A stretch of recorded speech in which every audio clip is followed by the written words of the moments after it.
Zero to God level अर्थात martial God space अर्थात शून्य से ईश्वर स्तर तक। अध्याय 3391 से 3393। नमस्कार, आप कहानी में खो जाएं उससे पहले चैनल को सब्सक्राइब करें और नोटिफिकेशन ऑन करें। धन्यवाद। सभी की अभिव्यक्ति गंभीर हो गई क्योंकि सृजन का मार्ग आखिरकार खुलने ही वाला था। दक्षिणी तियानजुन ने अपना हाथ लहराया और एक संकेत जारी किया। अचानक एक अजीब लहर सृष्टि के स्वर्गीय महल से फैल गई और एक भयानक सदमे की लहर में बदल गई जो बाहर निकल गई। प्रकाश की एक सुनहरी किरण बाहर आई और सीधे शून्य की गहराई में चली गई, जब तक कि धीरे धीरे शून्य में दरारें दिखाई देने लगी। सृष्टि की आभा सभी दिशाओं में फैल गई और उजाड़ दुनिया एक बार फिर सबके सामने आ गई। एक तेज झटके के बाद प्रकाश की यह सुनहरी किरण एक सुनहरे पुल में बदल गई। अब जबकि सृजन पथ का द्वार खुला है, हर कोई उस तक पहुंचने के लिए इस इंद्रधनुषी पुल पर कदम रख सकता है। हालांकि एक बात है जो मुझे स्पष्ट करनी है, बहुत देर तक अंदर न रहें। जब आप इस इंद्रधनुष को देखें, पुल टिमटिमाना शुरू कर देगा। यह आपके लिए वापस लौटने की याद दिलाएगा। दक्षिणी तियानजुन ने कहा, यहाँ तक कि फॉर्चून डिवाइन राजवंश के लिए भी ऐसे सुनहरे इंद्रधनुष पुल को बनाए रखना एक कठिन काम था। स्वाभाविक रूप से इसे हमेशा के लिए बनाए रखना उनके लिए असंभव था। समझा? सभी ने एक स्वर में कहा, हम। स्वर्गीय भगवान ग्रेट सन ने ठंडी खर्राटे ली और इंद्रधनुष पुल में कदम रखने का नेतृत्व किया। उसका पूरा व्यक्तित्व तुरंत बिना किसी निशान के गायब हो गया, सीधे उस दरार में प्रवेश कर गया। अमर दुष्ट भगवान ने कुछ नहीं कहा, वह बस ग्रेट सन के नक्शे कदम पर चला और दरार में गायब हो गया। चलो हम भी पीछे चले, ये जिवेन ने मुड़कर युद्ध आदरणीय से कहा। एन युद्ध आदरणीय ने सिर हिलाया। दोनों ने एक साथ इंद्रधनुष पुल पर कदम रखा और तुरंत दरार में गायब हो गए। चार स्वर्गीय आदरणीयों के इंद्रधनुष पुल में प्रवेश करने के बाद अन्य सम्राटों ने भी उनका अनुसरण किया। निस्संदेह वे स्वर्गीय आदरणीयों को बचाने नहीं जा रहे थे। वह स्थान ऐसा नहीं था जिसमें वे प्रवेश कर सके। अन्यथा सृजन का मार्ग खोलने के इतनी बार प्रयास करने के बाद भी वे खाली हाथ नहीं आते। वे लॉ क्रिस्टल्स की खोज में जा रहे थे।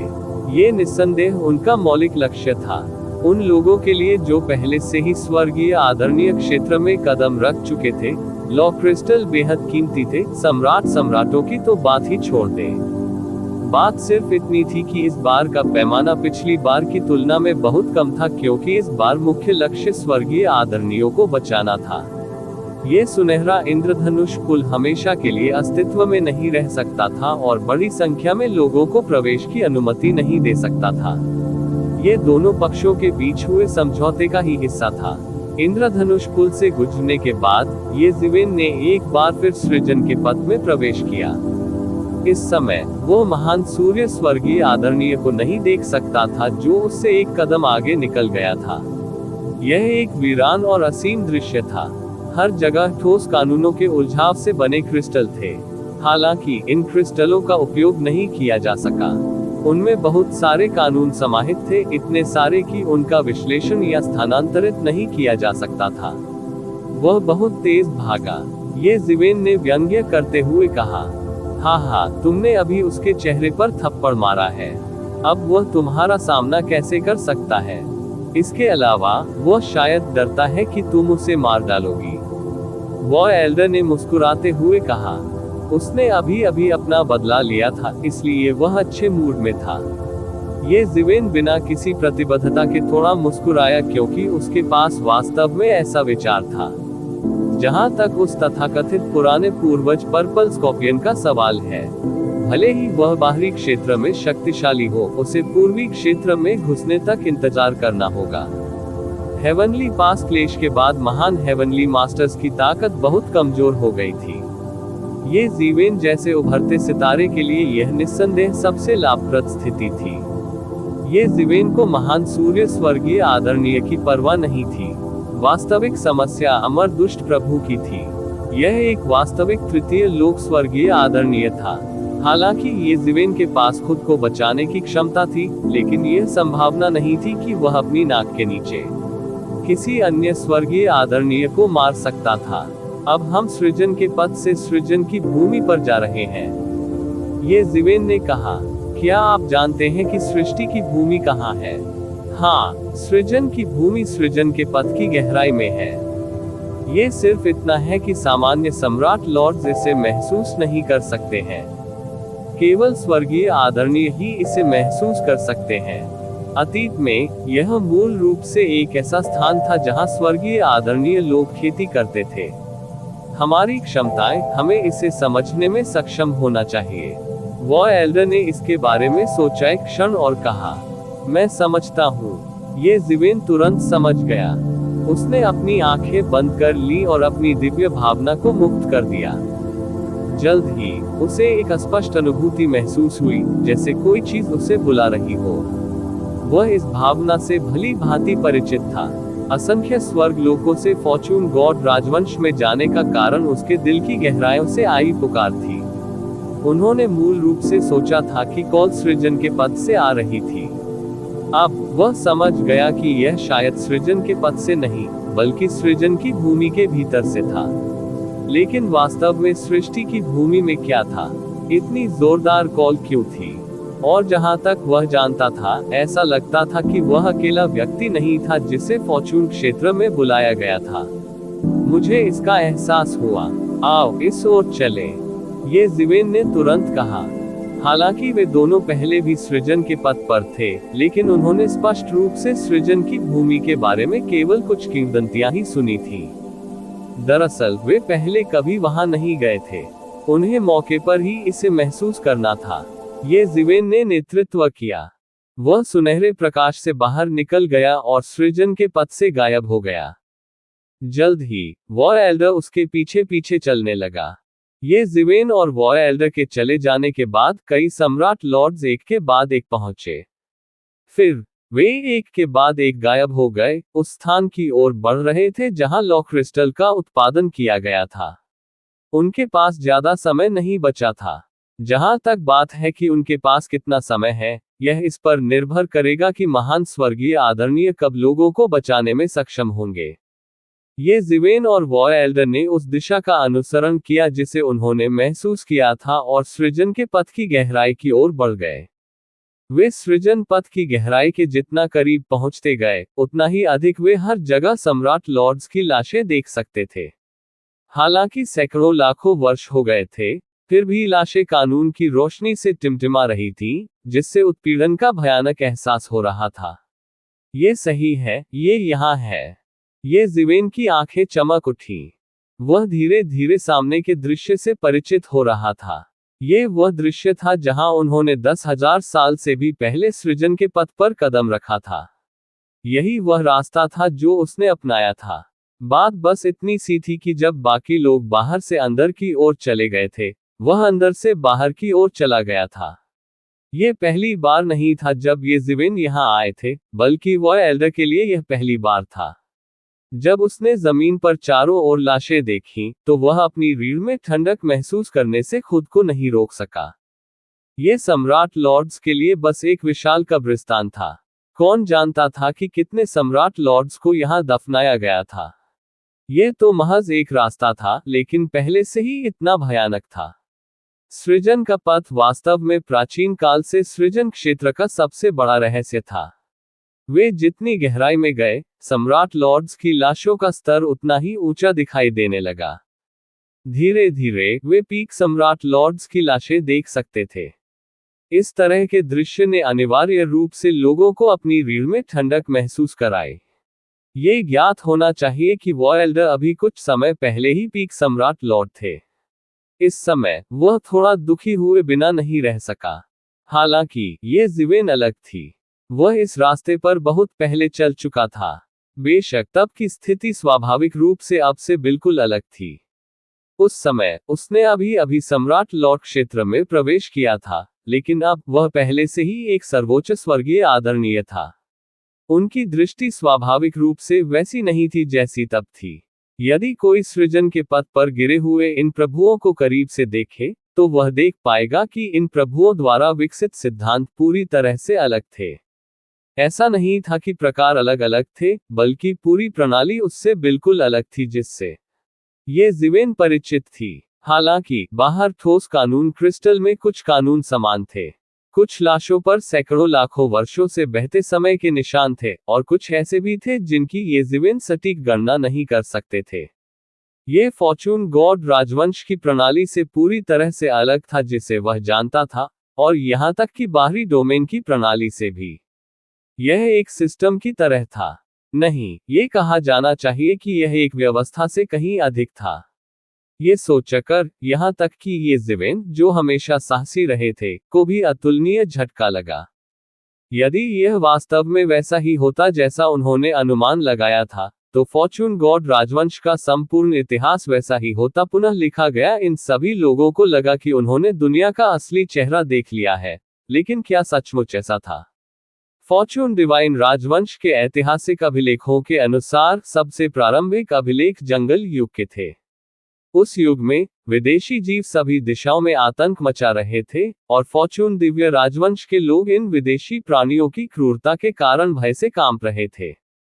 फॉर्चून हेवनली मोनार्क के प्रकट होने तक स्थिति अंततः नहीं बदली थी। हालांकि फॉर्चून गॉड राजवंश का इतिहास अनगिनत खंडों में विभाजित था। सामान्य तौर पर इसे उजाड़ युग और फॉर्चून गॉड राजवंश युग में विभाजित किया जा सकता है। लेकिन अब ऐसा लग रहा था कि और भी रहस्य थे जो कोई नहीं जानता था। उन दोनों के अपने अपने विचार थे, लेकिन उनकी गति धीमी नहीं थी। वे जितनी गहराई में गए, उन्हें उतना ही अधिक दबाव महसूस हुआ। स्वर्गीय आदरणीय अभी भी इसे सहन कर सकते थे, लेकिन यदि यह सम्राट होता, तो वे शायद इसे सहन नहीं कर पाते। वे जितनी गहराई में गए, शिखर सम्राटों की उतनी ही अधिक लाशें थीं। ये लगभग एक विशाल युद्धक्षेत्र जैसा था, लेकिन जो लोग इस विशाल युद्धक्षेत्र में प्रवेश करने के योग्य थे, वे सम्राट स्तर से ऊपर के अस्तित्व वाले थे। अर्थ सम्राट भी करीब आने के योग्य नहीं थे। जल्द ही वे सड़क के अंत पर आ गए, और वहां एक असीम समुद्र था।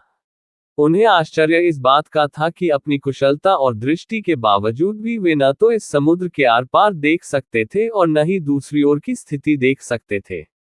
ये जीवेन ने चारों ओर देखा और देखा कि पूरा समुद्र एक अतुलनीय अजीब एहसास से भरा हुआ था।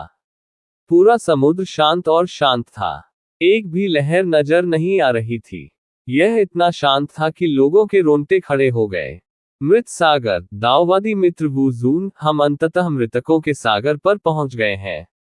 इस मृत सागर को पार करने के बाद हम फॉर्चून की भूमि पर पहुंच जाएंगे। युद्ध देवता ने अपने चेहरे पर मुस्कान प्रकट की और जल्दी से कहा, मृतकों का सागर? ये जीवेन ने पूछा। और ऐसा कहा जाता है कि यह समुद्र दुनिया के निर्माण से पहले अस्तित्व में था। यहां तक कि एक दिव्य गुरु भी इसे सीधे पार नहीं कर सकता है। कोई भी इस पर उड़ नहीं सकता है। यदि आप इसे पार करना चाहते हैं, तो आपको नौक की प्रतीक्षा करनी होगी, और वहां जाना होगा नौक द्वारा। युद्ध देवता ने समझाया। प्रतिवेदन किसी भी खराब अनुवाद के बारे में हमें बताने के लिए टेक्स्ट का चयन करें और रिपोर्ट पर क्लिक करें। लेस देन पिछला सूचकांक, अगला ग्रेटर देन फेरी। ये जीवेन थोड़ा उत्सुक था। वह पूरे समय बंद कमरे में प्रशिक्षण ले रहा था, इसलिए उसे बहुत सारी जानकारी समझ में नहीं आई। हाँ, इस असीम मृत सागर में एक नौक है। ये प्राचीन काल से ही इस मृत सागर में तैरती आ रही है। यदि हम समुद्र को पार करना चाहते हैं, तो हम इसे केवल पार कर सकते हैं। इसे कौन ले जा रहा है? ये जीवेन ने पूछा। चूंकि वहां एक नौक थी, इसलिए उसे ले जाने वाला भी कोई होना चाहिए। अगर प्राचीन काल से ही कोई इसे ढोता रहा हो, तो मल्लाह के बारे में सोचना थोड़ा डरावना था। कोई भी नाविक नहीं है। वास्तव में ऐतिहासिक अभिलेखों में जब पहली बार इस नौक की खोज की गई थी, तब से कोई भी नौक चलाने वाला नहीं है। ये सिर्फ इतना है कि यह नौक स्वचालित रूप से मृत सागर में इधर उधर यात्रा करेगी। जान जून ने अपना सिर हिलाया और कहा। उसे अपनी पीठ पर भी थोड़ी ठंड महसूस हुई। एक मल्लाह से ज्यादा भयानक कोई मल्लाह नहीं था। उनकी साधना से हजारों वर्षों तक तारों भरे आकाश में नौक पार कराना कठिन नहीं था, परंतु इस मृत सागर में तो बात ही अलग थी। यहां तक कि एम्पायरियन भी मृतकों के सागर से होकर नहीं उड़ सकते थे। न केवल वे उड़ नहीं सकते थे, बल्कि वे समुद्री जल को भी नहीं छू सकते थे। अन्यथा वे इस नौक की प्रतीक्षा करने की जहमत क्यों उठाते? यही कारण था कि नौक को किसी भी दृष्टि से देखने पर एक अजीब सा एहसास होता था। हालांकि उन्होंने इसे अभी तक नहीं देखा था, ये रिकॉर्ड से कुछ निर्णय लेने के लिए पर्याप्त था। कोई मल्लाह नहीं। ये जिवेन की अभिव्यक्ति थोड़ी गरिमापूर्ण थी, लेकिन उन्होंने इस पर ज्यादा ध्यान नहीं दिया। हालांकि उन्हें लगा कि कई छिपे हुए कारण होने चाहिए, क्योंकि प्राचीन काल से अनगिनत लोग मृतकों के समुद्र को पार कर चुके हैं। इससे पता चलता है कि इसमें एक पैटर्न होना चाहिए। यदि अनुसरण करने के लिए निशान होते, तो यह उतना डरावना नहीं होता। दोनों मृतकों के सागर के पास पहुंचे और जल्द ही उन्हें मृतकों के सागर की विचित्रता का एहसास हुआ। उनमें से किसी ने भी कभी हल्की सी लहर के बिना शांत समुद्र नहीं देखा था। ये जिवेन ने नीचे देखा और अचानक हरे लबादे में एक युवक को जंगल में अकेला बैठा देखा। उसकी आंखें एक थिनटुड़ा सुस्त, समय समय पर अपने हाथों को देखता रहा, मानो उसे अभी भी इस पर विश्वास नहीं हो रहा हो। ये वह दृश्य था जब वह अभी अभी पार हुआ था। दृश्य तेजी से बदल गया। हरे वस्त्र पहने इस युवक को अप्रत्याशित रूप से वह रहस्यमय स्थान प्राप्त हुआ। उनकी खेती तेजी से आगे बढ़ी और उन्होंने उप संप्रदाय में पहला स्थान हासिल किया। वह मुख्य संप्रदाय में प्रसिद्ध हो गए। दृश्य तेजी से बदलता गया और अधिक से अधिक जिंदगियां प्रतिबिंबित होने लगी। हम्फ, ये जिवेन ने ठंडी आवाज में कहा। अचानक उसके सामने का दृश्य गायब हो गया। यह अभी भी वही पीली पानी की सतह थी। यह अभी भी बिना किसी लहर के एक प्राचीन कुएं जैसा दिखता था। मृत सागर की सतह रेन के जीवन को प्रतिबिंबित कर सकती है। ये जिवेन ने मृतकों की दुनिया के बारे में कई किंवदंतियों के बारे में सोचा।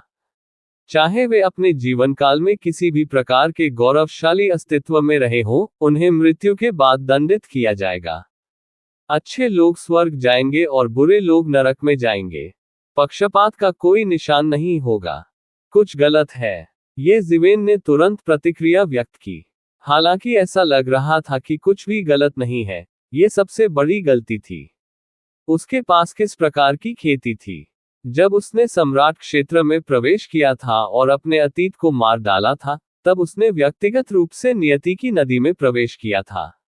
इसलिए वह बिना अतीत वाला व्यक्ति था। यहां तक कि उसका अतीत भी हवा में उड़ गया था। कोई भी चीज संभवतः उसके अतीत को कैसे प्रतिबिंबित कर सकती है? ये चरम शक्तियों की शक्ति थी। अतीत के बिना उनका उपयोग दूसरों द्वारा नहीं किया जा सकेगा। उनकी गणना दूसरों द्वारा नहीं की जाएगी। यहां तक कि उनकी कमजोरियां भी दूसरों को समझ नहीं आती। भविष्य का अस्तित्व अतीत पर आधारित था। बिना अतीत वाले लोगों का स्वाभाविक रूप से कोई निश्चित भविष्य नहीं होता। इसलिए कोई भी उसके भविष्य की गणना नहीं कर सकता था। उदाहरण के लिए, वह पलक झपकते ही किसी मनुष्य के जन्म से लेकर उसकी मृत्यु तक की गणना कर सकता था। हालांकि किसी के लिए भी उसके भविष्य की गणना करना बिल्कुल असंभव था। चूंकि कोई अतीत नहीं था, कोई अपने अतीत की गणना कैसे कर सकता है और अपने जीवन को कैसे प्रतिबिंबित कर सकता है? ये अपने आप में सबसे असंभव बात थी। ये सोचते हुए, ये जिवेन की आंखें तुरंत साफ हो गईं। उस पर इस विचित्र दृश्य का कोई प्रभाव नहीं पड़ेगा। उसने फिर बगल की ओर देखा। युद्ध भगवान भी इसमें डूबे हुए थे। थोड़ी देर के बाद आखिरकार उसे इसका सार समझ में आ गया और वह जाग गया। ये जिवेन की नजर को महसूस करते हुए, वह थोड़ा शर्मिंदा होकर मुस्कुराए बिना नहीं रह सका और कहा, मैंने केवल प्राचीन पुस्तकों के रिकॉर्ड पढ़े हैं। मृतकों का ये समुद्र किसी के जीवन को प्रतिबिंबित कर सकता है। हालांकि मुझे पता है कि यह एक भ्रम है, फिर भी मैं ऐसा नहीं कर सका। मदद करो, लेकिन देखो और खुद को भी इसमें डुबो दो। ये जिवेन मुस्कुराए और कुछ नहीं बोले। दिव्य गुरु की बुद्धि से सामान्य भ्रम बिल्कुल भी काम नहीं करेगा। भले ही ये किसी अन्य दिव्य गुरु द्वारा डाला गया भ्रम था, अन्य दिव्य गुरुओं को एक पल में इसके जाल में फंसाना भी असंभव था। एक दिव्य गुरु की आंखें एक धर्म गुरु की आंखें थीं। असत्य को हटाना और सत्य को बनाए रखना आसान था। जाहिर है, मृतकों का ये समुद्र अजीब था, यहाँ तक कि वह इसके झांसे में आ गया। उसे दूसरों पर हंसने का क्या अधिकार था? हालांकि उसने इसे केवल एक पल के लिए ही देखा और स्पष्ट हो गया। चलो चलें, हमें यहाँ इंतजार नहीं करना चाहिए। चलो सीधे नॉक पर चलते हैं। मुझे लगता है कि दिव्य मास्टर ग्रेट सन और अमर दुष्ट मास्टर को पहले ही वहां जाना चाहिए था। युद्ध भगवान ने कहा, यदि कोई नॉक होती तो स्वाभाविक रूप से एक नॉक भी होती। हालांकि जब ये जिविन ने इस नॉक को देखा तो वह मदद नहीं कर सका, लेकिन उसे अपने चेहरे की मांसपेशियों में थोड़ी ऐंठन महसूस हुई। ये नॉक पहचान से परे जर्जर हो चुकी थी। हर जगह जंग के निशान थे। जिस लकड़ी से नॉक बनाई गई थी वह पूरी तरह सड़ चुकी थी। ऐसा लग रहा था जैसे लोग उस पर खड़े नहीं रह सकते।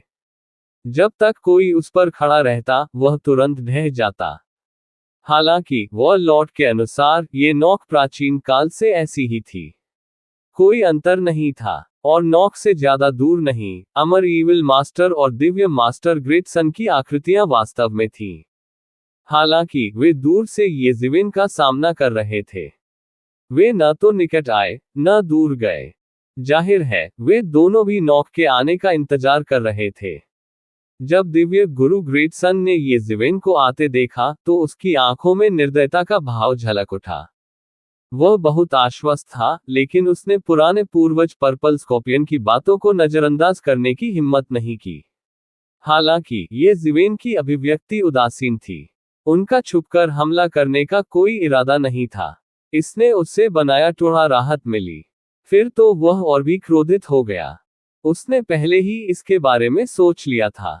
ये जिवेन को अमर दुष्ट मास्टर से डर था, जो उसके बगल में था। इससे उसे लगा कि यह उसके आत्मसम्मान पर बहुत बड़ा आघात है।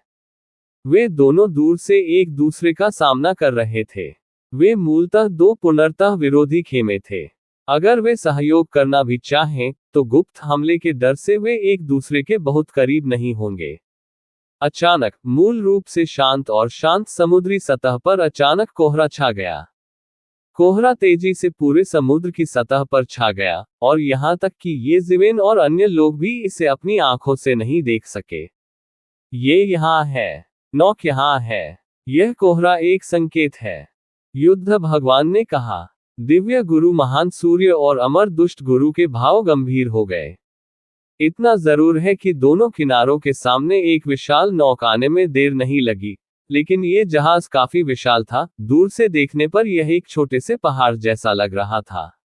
यह आकार, इसे एक नौक कैसे कहा जा सकता है? ये जिविन के पिछले जीवन में एक विमान वाहक से भी बदतर नहीं था।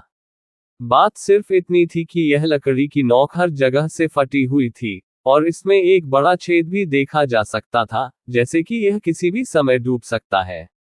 हालांकि ये वह नौक थी जो प्राचीन काल से ही मृत सागर को पार कर लोगों को इधर उधर ले जाती रही थी। आओ, ऊपर चलें, ये जिवेन ने कहा। इससे पहले कि उसकी आवाज गिरे, उसका फिगर पहले ही उड़ चुका था। एक पल में ऐसा लगा मानो उसने टेलीपोर्ट कर दिया हो। उसने जमीन को 1 इंच तक सिकोड़ दिया था और सीधे नाव पर चढ़ गया था। हालांकि वह उड़ नहीं सकता था, फिर भी उसकी शारीरिक शक्ति कायम थी। यदि यह अजीब समुद्र नहीं होता, तो सामान्य परिस्थितियों में उसकी शारीरिक शक्ति किसी भी कठिनाई के बिना एक आकाशगंगा को पार करने के लिए पर्याप्त होती। वॉरलॉर्ड भी पीछे पीछे चला और नाव पर चढ़ गया।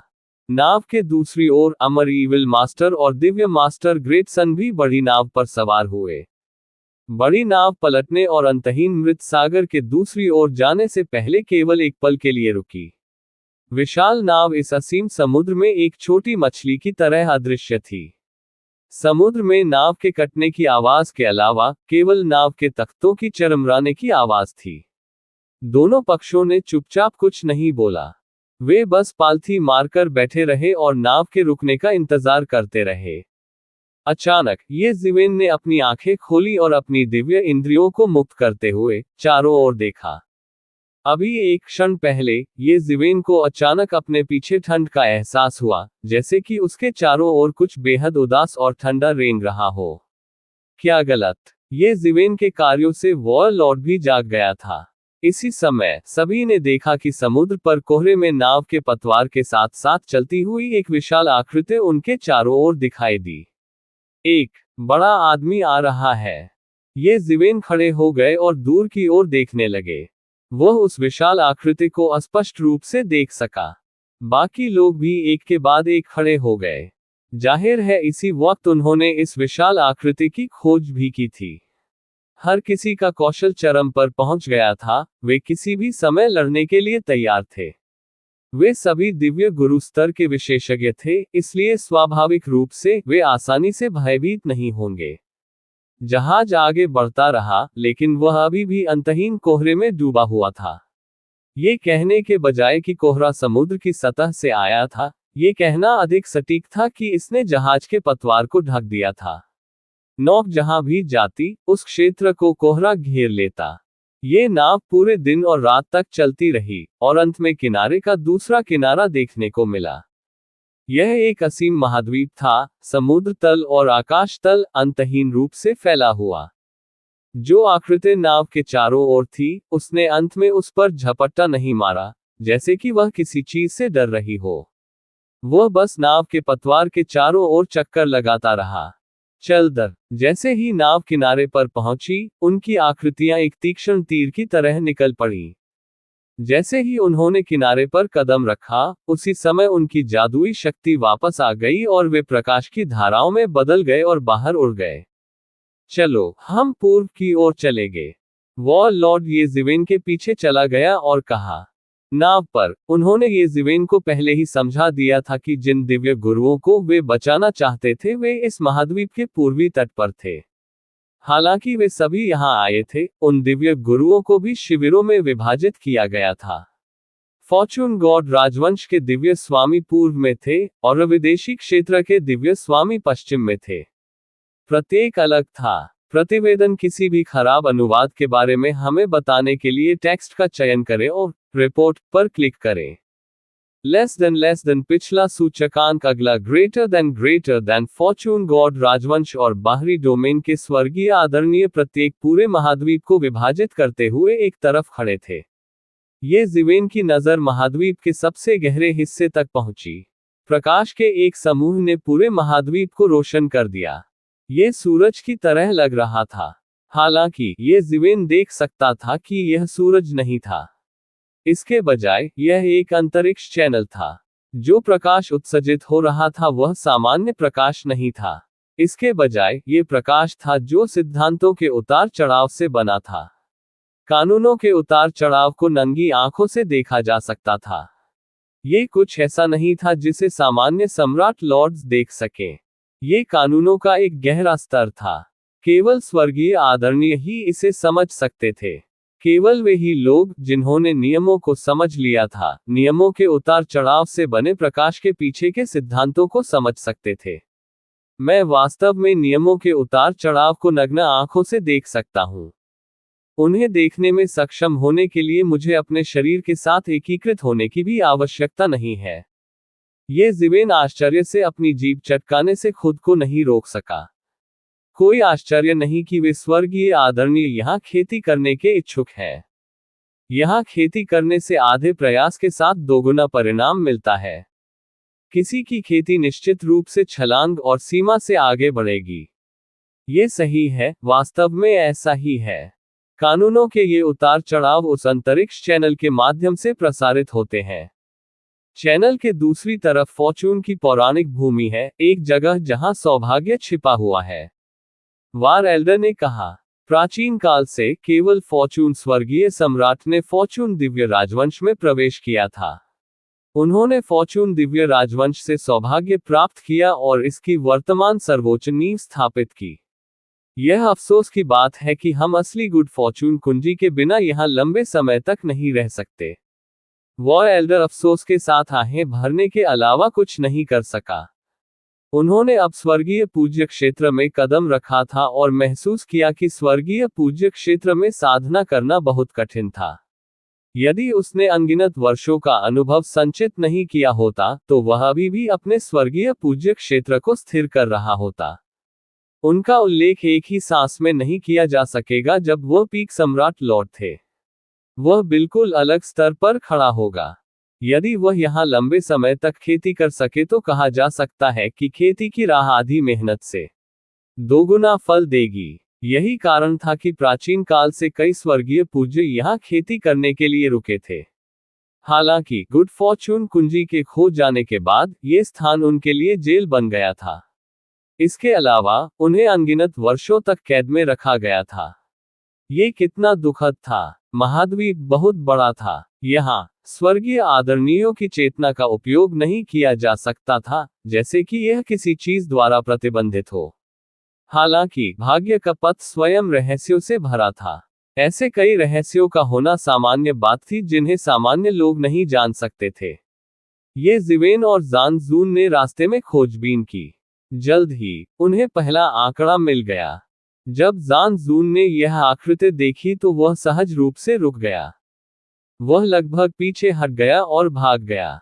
ऐसा इसलिए था क्योंकि जिस व्यक्ति को उन्होंने देखा था वह कोई और नहीं बल्कि स्वर्गीय पूज्य मिस्टी क्लाउड था। अब भी युद्ध सर्वोच्चता को अभी भी हेवनली वेनेरेट क्लाउड के क्लोनों के उस दृश्य को याद है जब उन्होंने पिछली बार सृजन के पथ में प्रवेश करते समय नरसंहार किया था। स्वर्गीय वेनेबल्स को समूहों में ऐसे मारा गया जैसे वे घास हो। स्वर्गीय आदरणीयों की और मिस्टी क्लाउड एम्पायरियन उनमें से सर्वश्रेष्ठ में से एक था। यहाँ तक कि हुआंग जियाओलोग भी लगभग मिस्टी क्लाउड एम्पायरियन के जाल में फंस गया था। ये कहना कि वे दोनों फॉर्चून दिव्य राजवंश से थे, बकवास था। स्वर्गीय आदरणीय सर्वश्रेष्ठ में से सर्वश्रेष्ठ थे। यहाँ तक कि वॉय एल्डर भी स्वर्गीय आदरणीय लोगों की चाल में लगभग फंस चुका था। इससे कोई फर्क नहीं पड़ता कि वह महज एक नौसिखिया या शिखर सम्राट था। अब जब वह वास्तव में एक स्वर्गीय पूज्य बन गया था तो उसे एहसास हुआ कि उसके लिए ये सोचना कितना हास्यास्पद था कि एक स्वर्गीय पूज्य उसके बारे में केवल इसलिए बहुत अच्छा सोचेगा क्योंकि वह एक सर्वोच्च संप्रभु सम्राट था। चाहे वह अभी अभी संप्रभु सम्राट क्षेत्र में आगे बढ़ा हो या सर्वोच्च संप्रभु सम्राट हो, ये स्वर्गीय पूज्य के सामने कुछ भी नहीं था। यदि वह इस स्थिति में होता तो शायद वह ये नहीं दिखाता घातक प्रहार से निपटते समय थोड़ी सी नरमी। ये जिवेन को कोई मनोवैज्ञानिक आघात नहीं हुआ।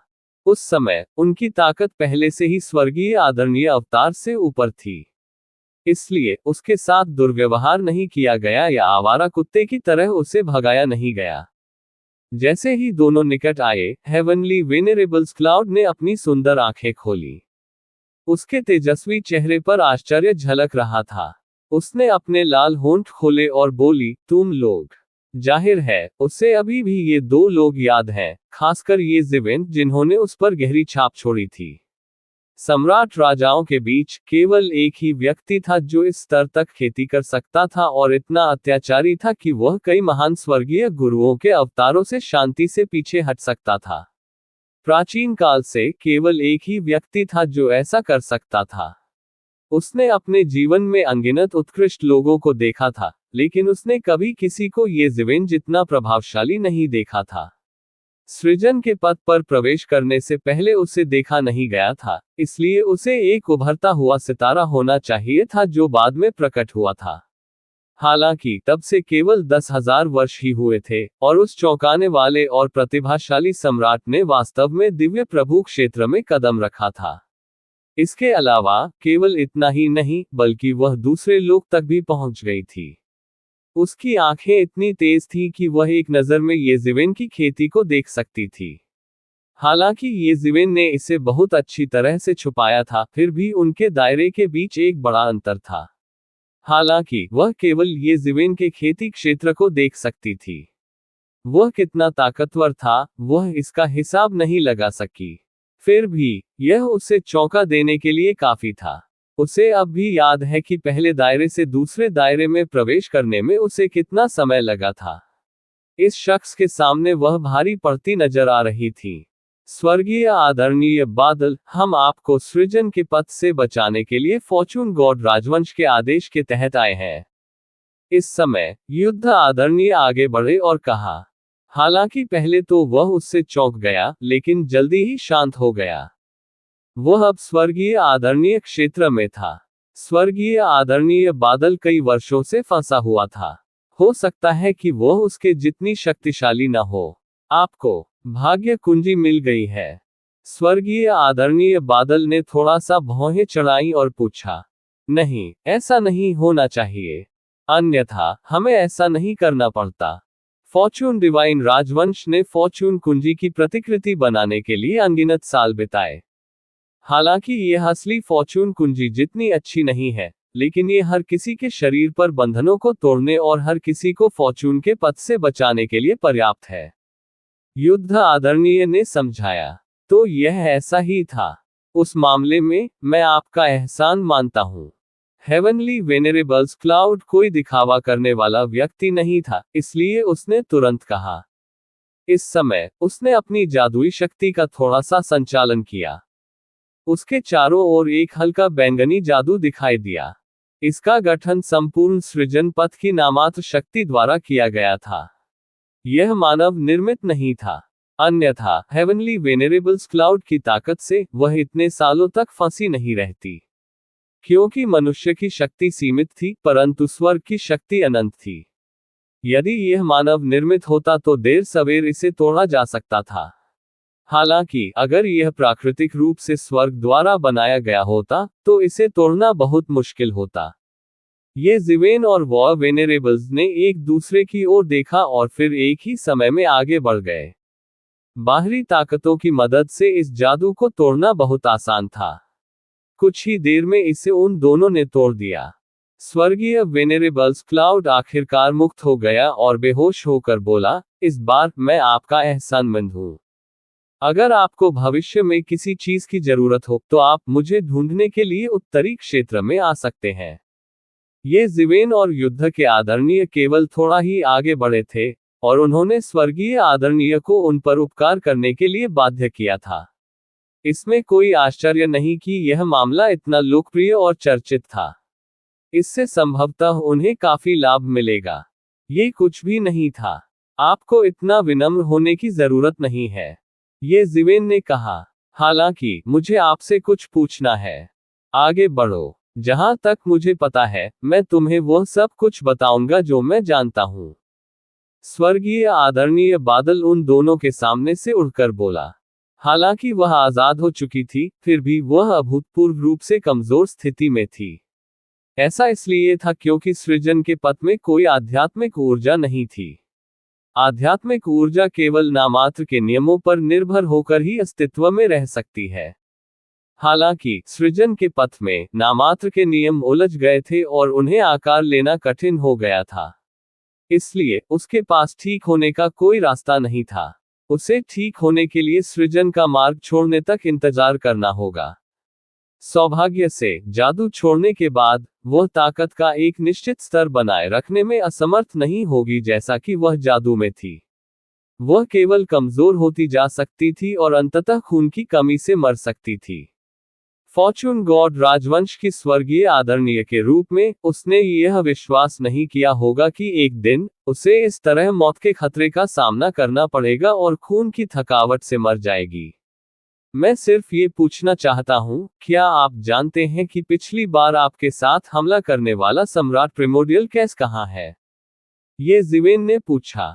सम्राट आदिम अराजकता। स्वर्गीय आदरणीय बादल ने थोड़ी सी भौहें चढ़ा ली। हमने बारी बारी से हमला किया। जीवित रहने के लिए यह अंतिम उपाय था। हर किसी की मौन समझ के अनुसार बाहरी डोमेन और फॉर्चून गॉड राजवंश प्रत्येक आधा आधा खून लेंगे।